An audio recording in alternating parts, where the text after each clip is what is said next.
여기 보면 그 레위, 마태복음을 쓴 마태입니다. 그 사람의 옛날 직업은 세리였어요. 근데 그 세리를 예수님께서 부르셨어요. 나를 따르라. 예수님을 따른다. 근데 이 누가는요, 그 부분을 기록을 할 때에 아주 관찰을 잘했어요. 그래가지고 28절에 보면 그가 모든 것을 버리고 일어나 따르니라 라고 기록을 했습니다. 사실 마태가 부름받은 장면은 다른 복음서에도 기록이 되어져 있어요. 근데 이 부분이 없어요. 그러니까 이건 누가가 독특하게 관찰했고 그리고 그 부분을 강조해서 쓴 겁니다. 모든 것을 버려두고 예수를 쫓았다. 근데 이 표현을 5장에서 베드로가 예수님 앞에 부름받는 그 장면에서도 바로 그들이 모든 것을 버려두고 예수를 쫓았다 하는 표현을 우리 접한 적이 있죠. 그러니까 누가는 이 표현을 자주 사용했습니다. 즉 누가에게는 예수님의 부름 앞에 모든 것을 버려두고 예수님을 쫓는 사람들의 결단이 중요했던 것이고 그리고 그것이 그에게는 신기했던 것입니다. 그리고 또 후세들에게 어떤 본이 될 수 있도록 그것을 기록할 때에 그 모든 것을 버려두고 예수를 쫓았다 하는 이 부분을 그가 강조했습니다. 특히 누가는 누가복음 사도행전을 이렇게 보면은 부자들에 대해서 언급을 많이 했습니다. 그리고 그 부자들이 자기들이 가지고 있는 것들이 많기 때문에 예수님 앞에 나오기를 주저하는 모습도 많이 묘사를 했고 또 어떤 경건한 부자들은 자기들에게 있는 그 재물에 관계없이 그 모든 것을 다 버려두고 그리고 예수를 쫓았다 하는 측면도 그는 많이 강조를 했습니다. 즉 누가에게 있어서 예수님을 따른다는 것은 결단이었습니다. 그런데 그 결단은 많이 가지고 있는 사람일수록 더 어려운 결단이었습니다. 포기할 게 많았기 때문에. 포기할 게 많은 사람이 그 모든 것들을 다 포기하고 예수님을 쫓는다. 그러면 우리는 그것을 존중할 수 있어야 됩니다. 그 사람들의 결단은 보통 결단이 아니기 때문입니다. 근데 이제 이런 행복한 고민이 우리에게도 있으면 좋겠는데 우리들 대부분은 포기할 게 별로 없죠. 근데 여러분 이거에 대해서 감사해 본 적 있으세요? 왜? 예수님을 따라야 되는데 포기할 게 별로 없어. 얼마나 좋아요. 포기할 게 별로 없으니까. 금방 포기할 수 있잖아. 금방 따를 수 있잖아. 그러니까 포기할 게 별로 없는 우리의 상태도요, 하나님을 따르기에는 참 좋은 조건이다. 그러니까 이런 조건을 주신 하나님 앞에 우리는 감사해야 된다. 예, 그래서 이렇게 기도해 봅시다. 하나님, 포기할 게 별로 없는 제가 참 감사합니다. 다른 사람은 10개, 20개, 30개 포기해야 되는데 저는 그냥 포기할 것 없이 그냥 따르기만 하면 되네요. 이러면 얼마나 좋아요. 그러니까 사실은요, 젊은 사람들일수록 예수님을 쫓는 결단을 내리기가 훨씬 더 쉬운 거예요. 왜냐하면 일단 결혼하면 어떻게 돼요? 문제가 이제 처자식이 생기는 거야. 그러면 처자식이 생기면은 그거 어떻게 해야 돼? 먹여 살리려고 사업도 크게 벌리고 또 이제 집도 사야 되고 차도 좀 큰 거 있어야 되고 자꾸 이렇게 확장을 하잖아요. 그러면은 이 확장된 것 때문에 포기할 게 나중에는 점점 더 많아져요. 그래가지고 포기를 잘 못하고 그냥 살아갑니다. 그러다가 이제 정말 애들 다 키워버리고 뭐 이랬을 때 우리들은 이제 조금 시간적 여유도 찾아오면서요, 신앙적인 방향으로 이렇게 집중하는 경우가 있습니다. 자, 우리는 아마 대부분이 그 중간에 어디쯤에 이렇게 끼어 있는 사람들일 것 같아요. 대부분의 그 목사님 된 사람들이요, 15, 16, 10대 때 하나님 앞에 결정을 내린 사람들이에요. 그 결정을 가지고 그 사람들은 하나님을 섬깁니다. 자, 이미 20대가 되신 분들, 이미 30대가 되신 분들. 그래서 포기하기에는 이것저것 생각해야 될 것이 많은 우리들. 그렇다고 해서 주님을 따르는데 이거 우리 소홀히 할 수는 없다는 겁니다. 왜 그런가 하니 나를 따르라. 이것은 명령이기 때문에, 다시 말하면 권면이 아니기 때문에, 나에게 준 하나의 선택사항으로 너가 결정해서 따르든지 말든지 그건 네 마음이야 라고 선택권을 우리에게 돌려준 게 아니고 나를 따르라. 이것은 예수님이 결정을 했고 그리고 예수님께서 우리에게 던져주는 문제, 즉 다시 말하면 우리 쪽에서 결정할 수 있는 문제는 순종하느냐 순종하지 않느냐라는 단지 그 결정만이 남아있는 문제이기 때문에 나를 따르라, 이 명제는 참으로 중요하다라는 것입니다. 이 믿음 생활을 내가 어느 정도로 하느냐에 따라서, 또 희생의 그 범위를 어느 정도로 잡느냐에 따라서, 또 내 생을 통해서 하나님께 영광 돌릴 수 있는 어떤 그 방향을 어디로 결정하느냐에 따라서 나를 따르라 라는 그 의미에 대한 그 이해 그리고 순종의 정도는 다 다를 수가 있습니다. 그것은 내 형편일 수도 있고 또 하나님께서 나를 그냥 부르신 그 부름의 자리일 수도 있습니다. 그러나 중요한 건 이것은 권면이 아니고 명령이다. 그래서 우리는 무조건 쫓아야 된다. 무조건 따라야 된다. 이것을 알아야 됩니다. 예수님께서는 한 번도 너희들 내 옆으로 모여 그리고 나를 예배해 라고 말하지 않았습니다. 예수님께서는 나를 따르라라고 계속 가르쳤습니다. 그리고 성경에서 이야기하는 그 제자라는 의미는 사실은 예수님을 따르는 자입니다. 따르는 자는 크게 두 가지입니다. 예수님의 사상, 그 다음에 두 번째로는 예수님의 삶. 결국 예수님의 사상과 예수님의 삶, 그 두 가지가 나에게 커서 그것을 점점 더 알아가고 점점 더 내 생활 속에 적용하여서 내가 그분과 이렇게 발자취를 같이 맞추는 것, 그것이 바로 제자가 걸어가야 될 삶입니다. 예수님께서 요한복음 15장에서 비유하신 것, 포도나무와 그 가지의 비유, 굉장히 의미심장하죠. 열매를 우리는 맺기를 바랍니다. 그렇지만 열매는 어떻게 맺어진다? 그 친밀함, 즉 가지가 나무에 붙어있는 그 친밀함을 통해서 이루어집니다. 즉 예수님과 친밀한 교제, 그 동행이 없이는 열매를 맺을 수가 없습니다. 어떤 사람은 성령의 은사를 강조합니다. 그래서 성령의 은사를 사모하기도 하고 이것들이 나에게 없는 것을 인하여 가슴 아파하고 남에게 있는 것을 부러워하면서 우리는 성령의 은사를 추구할 때가 있습니다. 그러나 마지막 날에 하나님께서 우리를 심판하실 때 그 기준은 성령의 은사가 아니고 성령의 열매입니다. 그래서 우리는 이 열매를 더 많이 맺는 삶이 되도록 노력을 해야 되는데 그 열매 맺음은 그 주님과의 그 친밀한 삶을 통해서만이 가능한 것입니다. 그래서 하나님과 동행하는 삶은 결국 나를 따르라 라는 그 명령 앞에 내가 얼마나 예수님의 생각을 그리고 예수님의 삶의 발자취를 따라가고 있느냐, 그것이 참으로 중요한 것입니다. 예수님은 이런 말씀을 하시죠. 건강한 사람에게는 의원이 필요 없지 않냐. 그렇지만 병든 사람에게는 의원이 필요하다. 내가 죄인을 불러서 회개시키러 왔노라. 굉장히 재밌는 부분이에요. 자, 여러분, 예수님은 의인을 부르러 온 것이 아닙니다. 그렇죠? 죄인을 부르러 왔어요. 그러면 죄인이 부름을 받았어요. 나를 따르라. 그 다음에 중요한 건 뭐예요? 죄인을 불러서 뭐 하려고? 회개. 이 부분이 굉장히 중요한 것입니다. 죄인은 예수님을 따를 수 있습니다. 충분한 조건이 됐어요. 왜? 의인이 아니기 때문에. 병든 자이기 때문에 예수님을 쫓을 수 있는 조건이 됐습니다. 그러나 그 조건에 갖춰져서 나를 따르라 라고 부름을 받은 다음에 예수님께서는 그 사람에게 무엇을 요구하는 거니? 회개시키려고 내가 왔다 라고 말을 합니다. 그러니까 회개한 죄인, 바로 그 사람이 예수님을 잘 따를 수가 있고 주님과의 친밀한 관계 속에서 열매를 맺을 수가 있는 것입니다.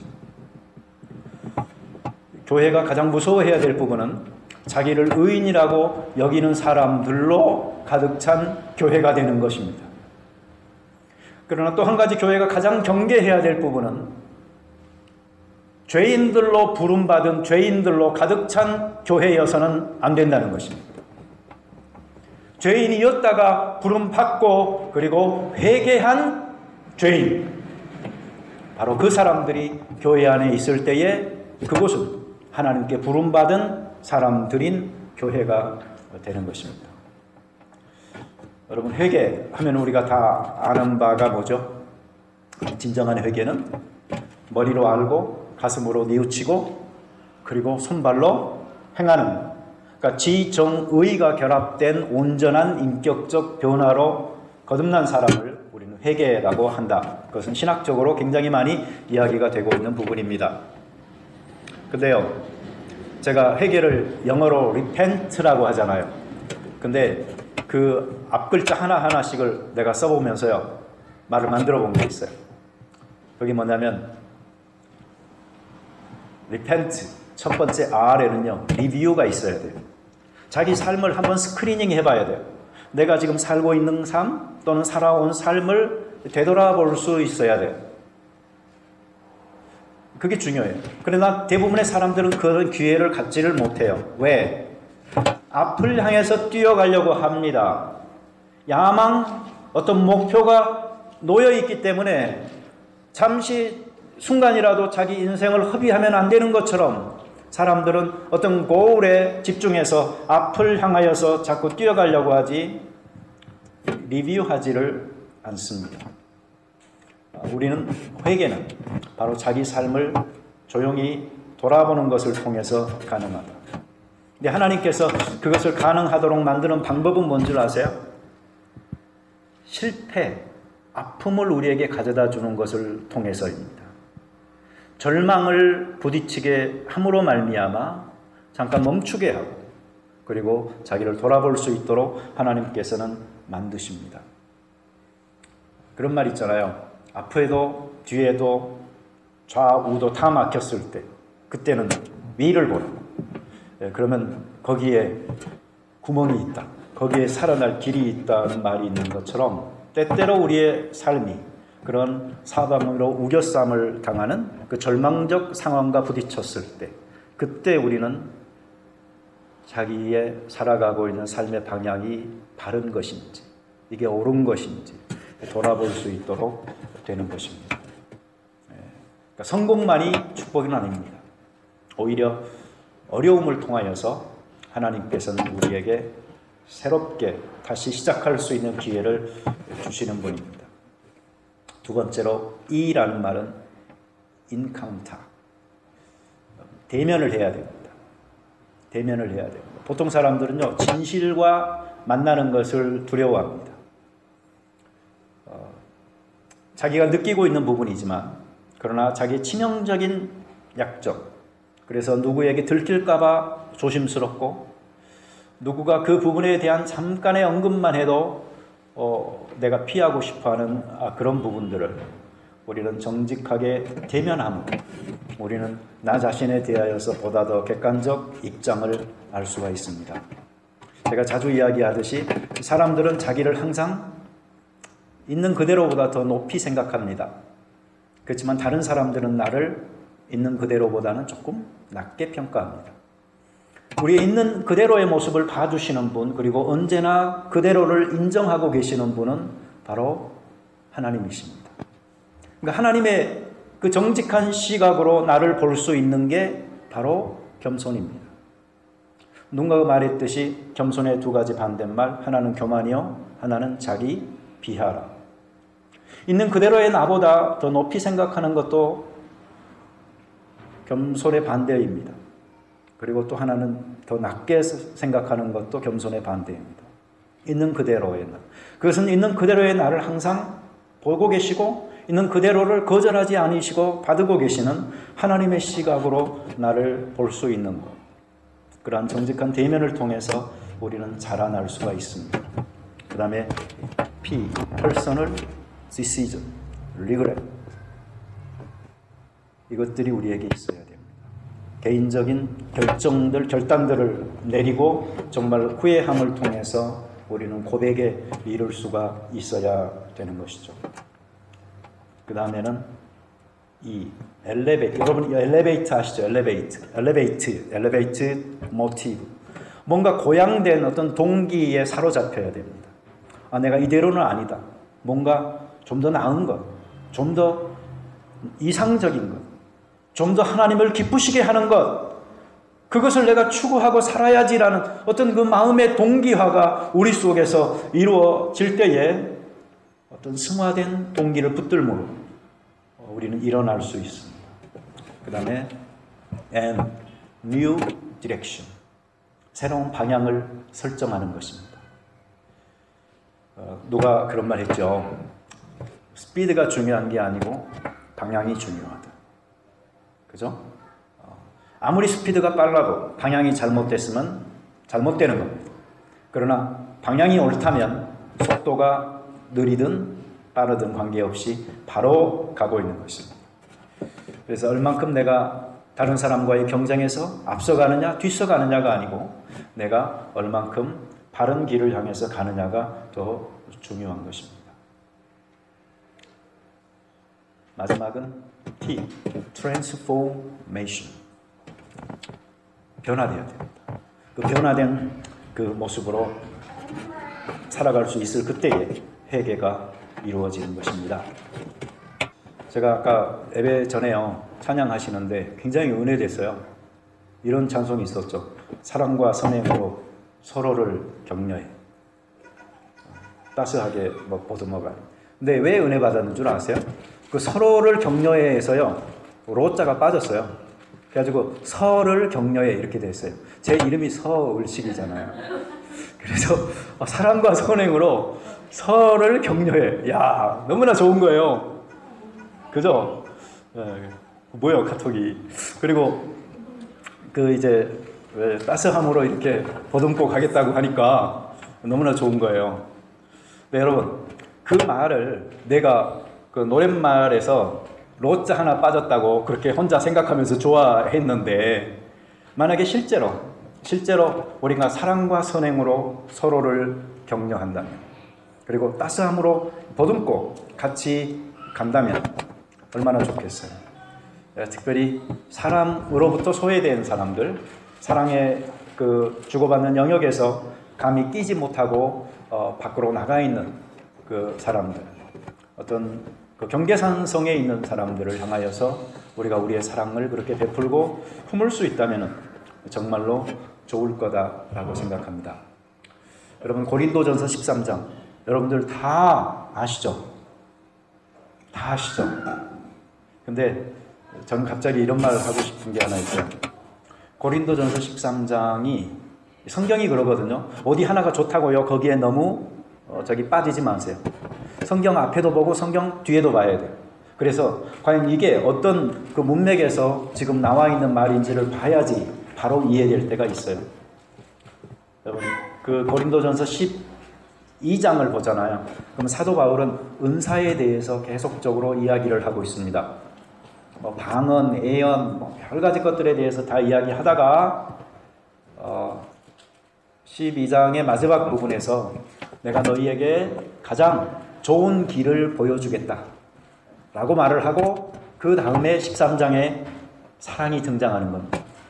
다시 말하면 사도 바울이 갑자기 잠자고 있다가 어느 날 막 그 정신이 혼돈한 가운데요 사랑 뭐 해가지고요 이걸 감정적으로 막 너무 에로틱해져 가지고 이걸 적은 게 아니라는 겁니다. 사도 바울은 이 사랑이라는 것 자체를 바로 하나님께서 우리에게 주시는 은사로 이해를 했습니다. 그리고 이 사랑의 은사가 믿음, 소망, 사랑 이거 항상 있어야 될 것인데 그 중에서도 제일 사랑이라고 이야기했습니다. 여러분 교회에서 우리는 서로를 뭐 하는 거죠? 서로를 목회하는 겁니다. 서로를 목회하는 것. 자, 근데 하나님께서 주신 여러 가지 은사들을 통해서도 우리는 사람을 목회할 수 있습니다. 그렇지만 무엇을 통해서 목회를 하는 게 가장 좋습니까? 사랑. 왜? 사도 바울이 그것이 바로 가장 좋은 은사라고, 그것이 바로 가장 좋은 길이라고 우리에게 설명했기 때문입니다. 여러분, 이 뜻 모르고 하는 1,000마디, 1만마디의 방언보다도 더 좋은 것은 바로 사랑의 언어입니다. 우리가 다른 애국어 나라 말들을 많이 하는 것도 하나님께서 주신 은사라고 말하지만, 그러나 그러한 수없이 많은 외국 언어들보다도 더 위대한 언어가 바로 사랑의 은사입니다. 그래서 교회 안에서는 바로 이 모든 것을 사랑으로 행하는 것을 통하여서 우리는 할 수 있습니다. 세리는 직업으로 보면은요, 천대받던 직업이었어요. 쟤는 맨날 돈 달라고 하니까 누가 좋아하겠어요? 다 천대받. 그 일본의 앞잡이 매국노가 되어져서 조선 사람을 괴롭게 하는 사람들 다 욕먹었듯이, 로마의 식민 통치가 이루어지는 곳에서 로마에게 그 권리를 받아가지고 이스라엘 백성들에게 세금을 거두는 그놈 사람들은 싫어했습니다. 근데 바로 그렇게 사람들에게서 멸시받고 천대받는, 그리고 소외된 그 상황에 놓여있는 그 레이라는 사람은 오히려 예수님이 보시기에는 복음에 가장 가까이 있는 사람이었어요. 그가 바로 죄인이었고, 그가 바로 외로운 사람이었어요. 그가 바로 병든 사람이었어요. 근데 예수님은 그 사람을 부르러 왔다. 그래서 그에게 나를 따라라 라고 말씀하신 것입니다. 여러분, 내가 멋있는 말 하나 가르쳐 드릴게요. 자, 따라서 해보세요. 포기하고 싶을 때, 왜 그렇게 오랫동안 매달렸는지를 생각하라. 굉장히 멋있는 말이죠. 저는 어떤 그 위인 전집에 이런 게 나와 있으면요, 정말 좋은 말이다 이렇게 느꼈을 거예요. 근데 나는 이 말을 어디서 본 줄 아세요? 여러분, 저기 그 피트니스에 가잖아요. 그러면 내부하고 격리된 방 하나가 있습니다. 근데 그 방은 영업하는 방이에요. 그래서 그 방은 테이블만 쭉 있고요, 전화 계속 합니다, 사람. 그래서 한번 트라이얼 그런 그 트레이닝 기간 같은 데로 와가지고 연락처 남기고 간 사람들 연락해가지고요, 야, 너 와봤냐고, 좋지 않냐고, 이제 멤버십 가입하지 않을 거냐고. 그래가지고 세일즈 하는 그 방이 하나 있어요.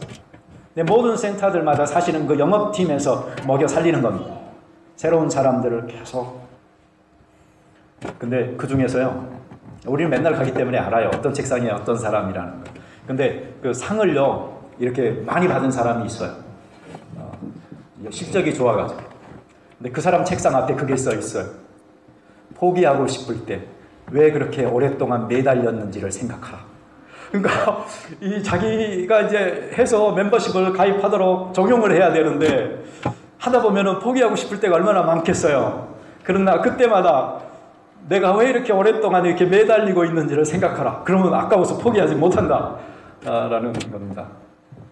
여러분, 이렇게 멤버십 하나 갖도록 영업하는 데에도 그런 철학, 그런 정신이 필요합니다.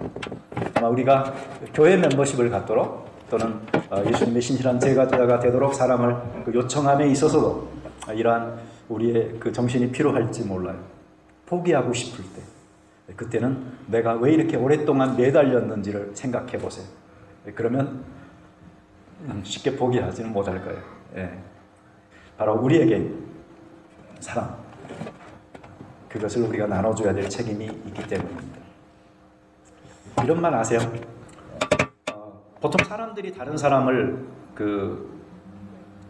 대하는 태도는